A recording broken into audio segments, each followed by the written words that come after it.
Shady's back. Back again. Guess who's back? Let's begin.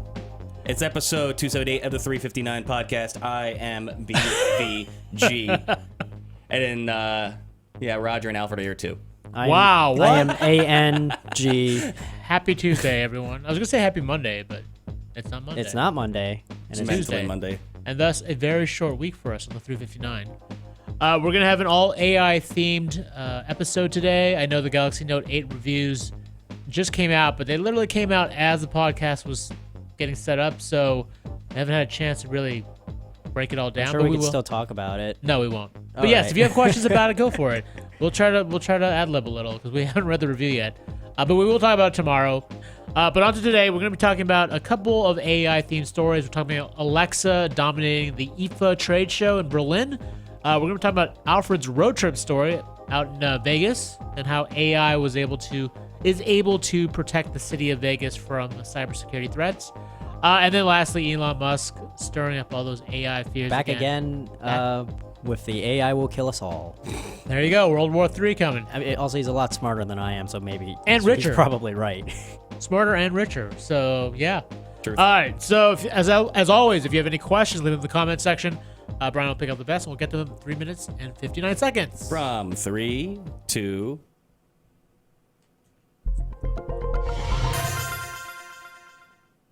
Welcome to the 359. I'm Roger Cheng. I'm Alfred Eng. Alexa was everywhere at the IFA trade show in Berlin last week. CNET estimates that there were roughly 30 products tied to Amazon's digital assistant. This comes at a time when Google is trying to make headway with its own assistant, and Apple is prepping its Siri-powered HomePod. Alfred, is your home dominated by Alexa yet? I have 3 in my house now. Holy crap. Three Echo products? I have 3 Echo Dots in my house. Your apartment's not that big. It's not, but I bought one and then I got 2 for free because of Amazon's mistake with the shipping thing, the coupon thing. So I got 2 of those. Where do you place them? Because how big is your apartment? I don't know. It's like the size of a bus, I guess. I got a new apartment. It's like way larger than my old one. A bus. Yeah.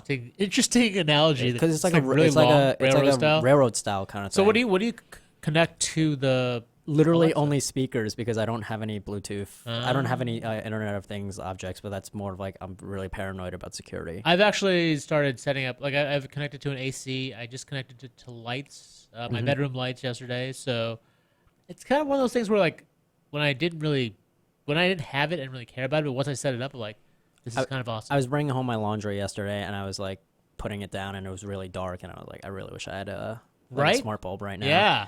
I've also seen that it's connected to smart vacuums, which like I feel like that's something I would actually use. How'd that work? It's like a Roomba, and you tell it like clean yeah. like the room Okay. and all that stuff. But that basically that's the future. All right. So next up, want to talk about CNET Road Trip. You wrote the latest installment, which is you did it while you were at DEF CON Black Hat Vegas. But tell me more about this this AI cybersecurity. So cybersecurity, it's obviously a large role at Black Hat and DEF CON. One of the people that I spoke to was the CTO of Las Vegas, like the city itself, Mike Sherwood. And he talks about how they handle security for the city. And it's all AI based because when I asked him the size of his team, it said it was about 3 people. And he can afford to have only 3 people on his team because he has Darktrace, an AI security company that's one of the first companies that's really like autonomous where By the way, that totally sounds ominous. Darktrace, yes. Right? But it works completely on its own. So while I was talking to him, his whole team was at Black Hat, like learning Just about chilling out. Yeah, having and I'm a like, good so who's time. watching like security for your city? It's like, oh, Darktrace is like this machine. Wow. Is able to basically search through its entire network, and if something goes haywire, it automatically stops it on its own. So it doesn't really need a person there.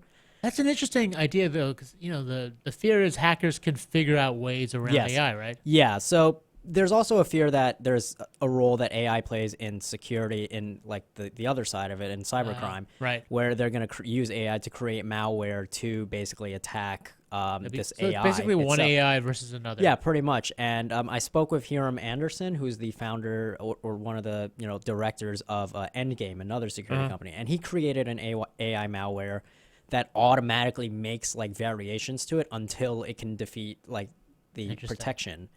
And that's why like I think humans are always going to be necessary for this because like the creativity level of it, changing things. Like an AI is not going to recognize it, but the person like will. Well, that's a good segue to the next story, which is Elon Musk once again sparking fears of AI being the catalyst for World War III in a tweet. Of course, it's in a tweet. It's an interesting concept because you were talking about how AI, like you pitting one AI versus another.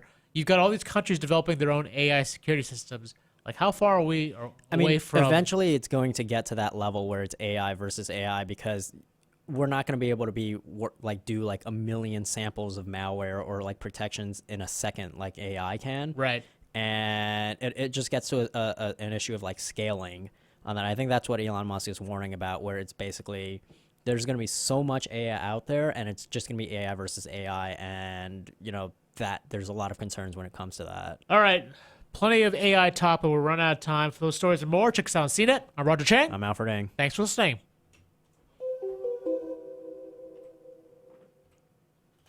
So, Alfred, do you make your Echo Dots compete for your love?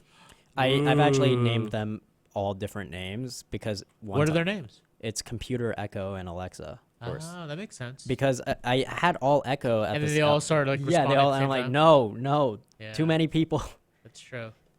If only they could all sync up together, which, I mean, they kind of announced the multi-room thing before, but they don't work with Bluetooth speakers. Like, they have to be plugged into, like, a speaker, which makes no sense to me. It's dumb. I'm sure they'll fix it. And if somehow I get a fourth one, it might end up in my restroom. I don't know.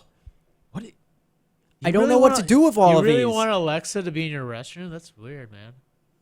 To find out like the weather and the news. It's basically a radio for me at this point. It's literally I only play music on it. Yeah, I play kids' music and I control my lights and my air conditioner.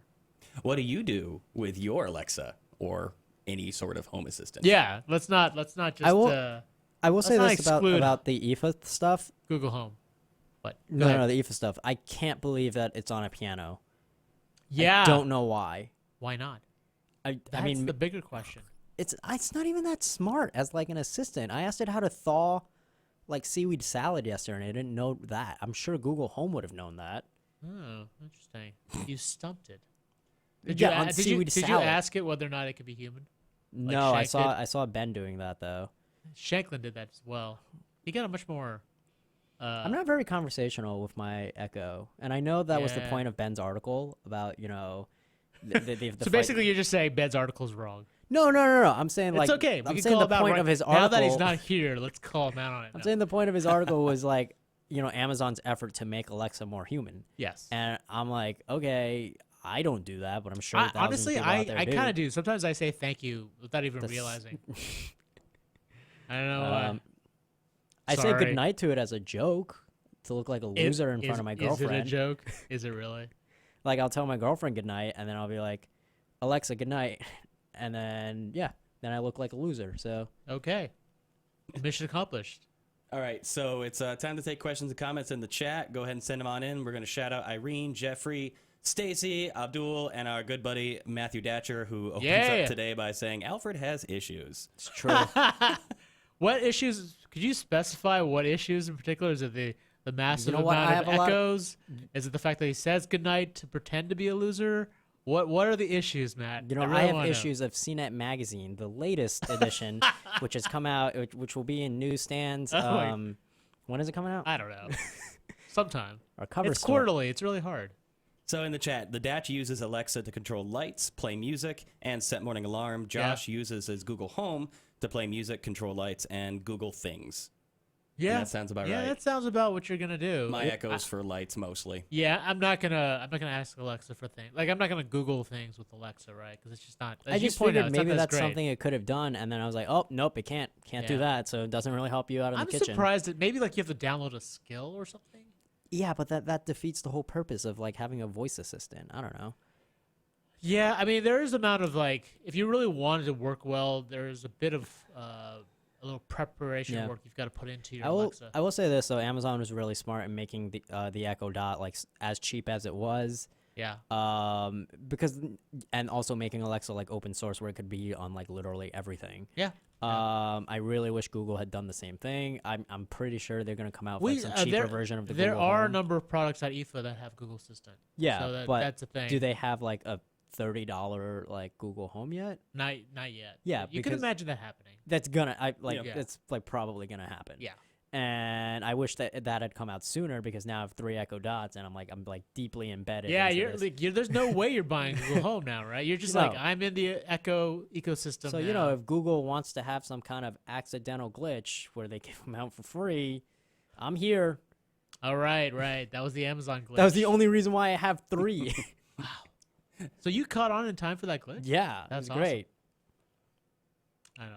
All right. My Alfred, wife was pissed that I didn't catch on fast enough. Like, you work for a tech site. How did you not know about this? I'm like, I don't know. I was in a meeting. It's good nature to not exploit that, though. Did Yeah. you say? Wait, what? Never mind. I would have exploited it. Great Mr. Lizard. Shout out Great Mr. Lizard in the chat. Do you think Google would announce any new info on the Home this fall?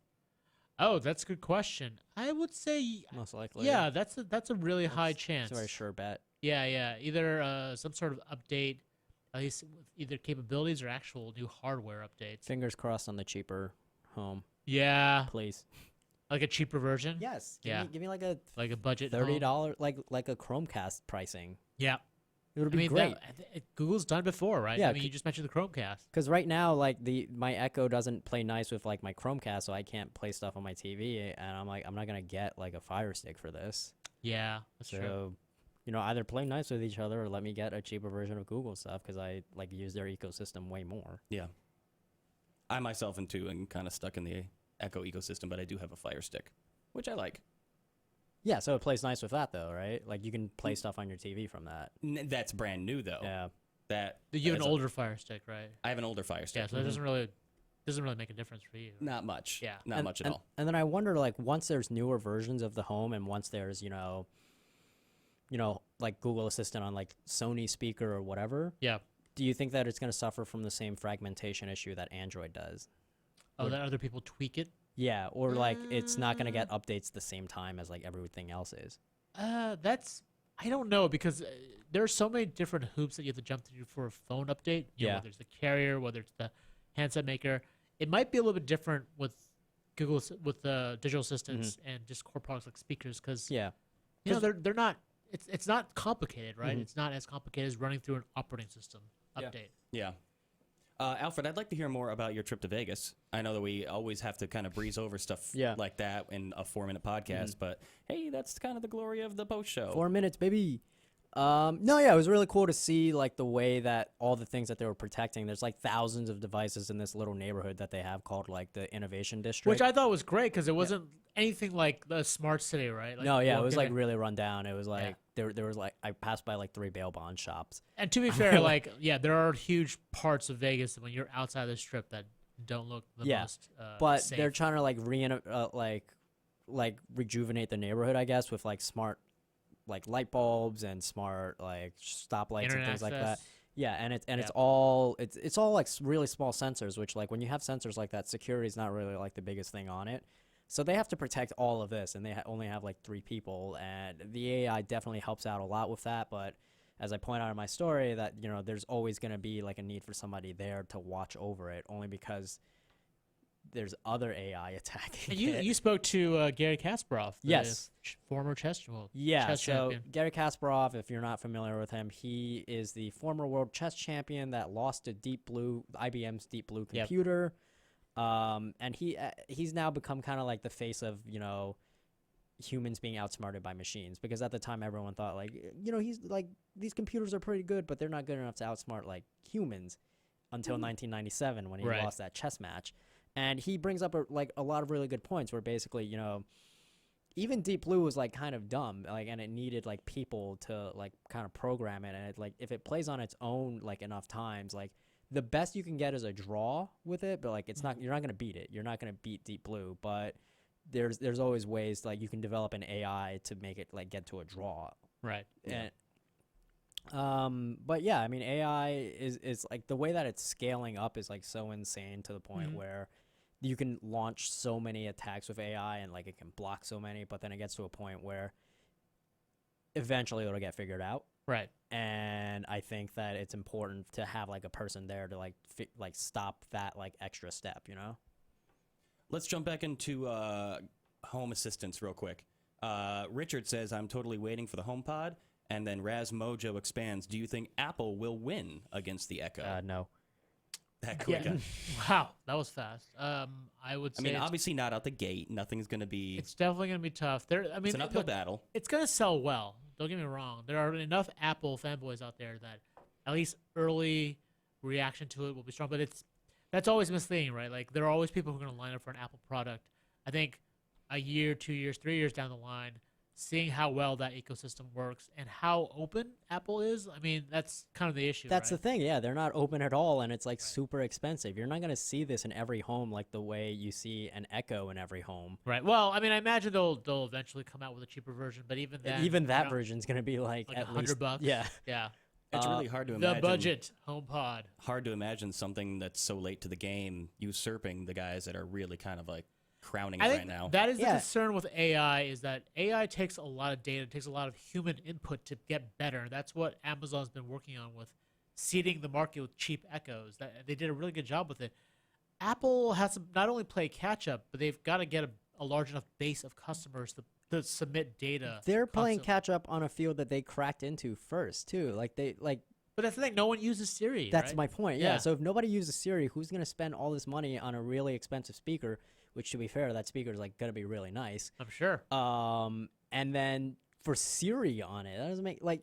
Siri is supposed to be a lot better this next go around. Yeah, right? I mean, I'm just saying, like for that value, you could just buy like a really nice speaker and then just like connect an Echo to it, which a lot of people do. So. That is sort of the counter argument against, or the argument against buying a HomePod. Yeah, Sony's already come out with like their speakers, which is like either better or on par with the HomePod speakers, and it's gonna be like Alexa. And you could always get much higher end speakers and connect those to a cheap Echo. Yeah, right. That's the thing. Like Amazon has like the advantage of scale and like. Yep.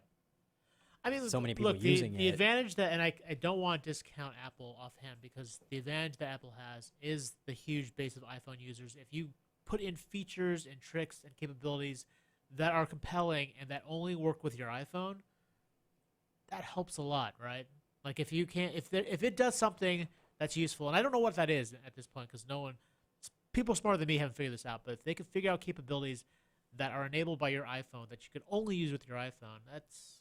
But I mean, that's it. A lot of people are Apple hardware loyalists, not necessarily Apple software loyalists, where Amazon is a household name recognized by people who are in and out of tech in varying degrees. And to throw down $50 to get this little thing that helps them do this, that, and the other, or is kind of a fun toy, I think it's an easier market to break into. That's the thing, too. I don't think there's that many useful features yet for like a home assistant. Like we were just talking, we literally only play music. I mean, I think that's the X factor. To Apple's credit, they're really good at convincing you that this new capability or feature is something you want in your life, right? They're gonna sell, like, wireless charging is rumored to come out with the next iPhone. Mm-hmm. They're gonna present it like they freaking invented wireless charging, and people are gonna go crazy for it, because most folks have never even heard of it because they've been using iPhones all this time. They don't know what wireless charging is. And so Apple has a real knack for presenting different features, different capabilities in a way that other people sort of gravitate towards. So I don't know. That's why I wouldn't completely discount them from the home speaker market. Let's talk about customization and exclusives. I want to reach out, and Christopher Finn, he says, I want Google Assistant to replace Siri on my phone. Is there a way to do that after a jailbreak? Now, none of us here are expert jailbreakers, but I'm sure if you fish out into the chat right now, you'll find somebody. While we're at it, the great Mr. Lizard, I'm hoping Google will expand on some partnerships with TV manufacturers. The built-in functionality of the Vizio displays with Google Home is pretty neat. Now, that's a smart idea. Start putting the Assistant in regular, everyday commodities. Yeah. And if they could just have the Chromecast in the TV. Well, I was going to say the remote control would be the speaker input. Like you'd speak to your remote control. Like you talk to your control. As opposed to like yelling at your Chromecast, I guess. Well, I mean, with the Fire Stick, you already have the Alexa built in to the remote control, but it's restricted to the functionality of television. Right. If that could be expanded upon, I mean, is that going to turn into a world where we walk around with our TV remote in our pocket, though? My only thing about I feel like that would though, be like that was me in the 90s, basically. So did you ever have to fight your siblings over what channel to watch? Yes. So imagine that with voice control in the house. And oh my God, kids. Channel 5, Channel 11. Yeah, that'll be fun. That'll be totally cool. Yeah. But the good thing though about the Google Assistant that Don't want to live Amazon in this world anymore. Amazon doesn't have yet is that it has the ability to pick up like different voices. Yes. So like it can tell the difference between my voice and Roger's voice if like we're talking to Google Assistant. Yep. Amazon doesn't have that yet. So I'm wondering, if that were on the TV, if we could ban like certain like pitches or something where like if you're a child, you're not going to be able to talk to the TV kind of thing. That's pretty good. I like it. I think that's a good idea. All right, before we call it a day, let's revisit Elon. Do we think he's being a little too paranoid? Nah, I mean, I think the scaling of AI. I mean, Yeah. It's a legitimate, non-rhetorical question. I know. I think it's a. I mean, you could easily laugh it off on the surface, but if you think it through, you're like, well, it's one possible logical conclusion. I mean, the joke we keep making is, have you seen Terminator? I mean, he made his statements about AI starting World War III in response to a statement from Vladimir Putin when he spoke with students saying that the country that develops AI, that masters AI first, will rule the world. Right. So this isn't like this isn't Elon Musk just coming out like saying World War III and AI. Yeah. Which, to be fair, I mean, Putin's a pretty scary guy. Yeah, but like think about like how much like AI can do for like an entire country if it were like in a perfect state or like in a perfect world, like manufacturing, the economy. Yep. I'm not talking about like Alexa like turning the lights on in your home, like whatever. You're talking about like building cars by itself. Yeah, and cars driving themselves, Yeah, like yeah, all these yeah. like different things Yep. that like can be applied with AI, and for him to say that that AI like can lead to a lot of crazy things, like and including like war. If you think about like tanks that can operate themselves or drones that know how to Yep. operate themselves and like attack targets and things like that. Did you not see the latest Fast and Furious movie with all the self-driving cars? I don't, because I have good taste. Yeah. I watched it. It was great. It was entertaining until you think about it. That's if you shut How your does brain The off, Rock you're good. grab a torpedo and throw it? Well, to be fair, he like kicked it a little, and it made sense in the movie. I'm sorry, we're being fair now.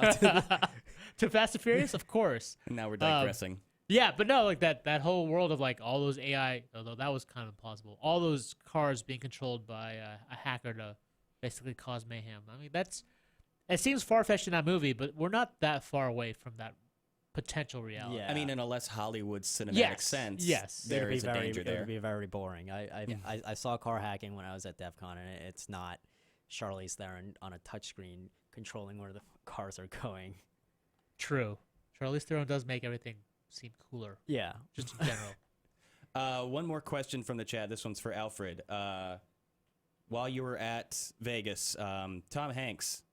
Really? Tom Hanks? Yep. It's the big Hanks. Tom Hanks. Is there any way to detect if someone is stealing data from your back doors? Yeah, you Was can that you can have covered in your. you can have something to like monitor your traffic. There's a name of a website that like helps you do it, but basically if it's on your Wi-Fi network, you can basically detect like all the different places your like traffic is going to, and it should be like a normal thing. Like so, if your traffic is going to like Google servers or YouTube servers, then like that's normal. But if like your traffic is also going to like some like IP address that you're not familiar with, then you should probably look into that. Interesting. There's no like automatic app though that says like this is sending information to this like kind of thing. Scary. Yeah. We'll include a link to that in the show description when it goes up for on demand following here. But on that note, we're pretty much out of questions for the day. We have good coverage after coming back from a long weekend. I think we'll talk about the Note 8 review tomorrow once we have a chance to digest all of it. It literally came out as the show was starting up, so we didn't have a chance to process it. But if you have a bunch of Galaxy Note 8 questions, Come back tomorrow. Yeah. And on that note, Roger, bring us home. All right, if you liked anything you saw or heard here, check us out on CNET. Our podcast is also available on iTunes, TuneIn, Stitcher, SoundCloud, Feedburner, and Google Play Music. We'll see you all tomorrow. See you tomorrow. Thanks, everybody. Bye.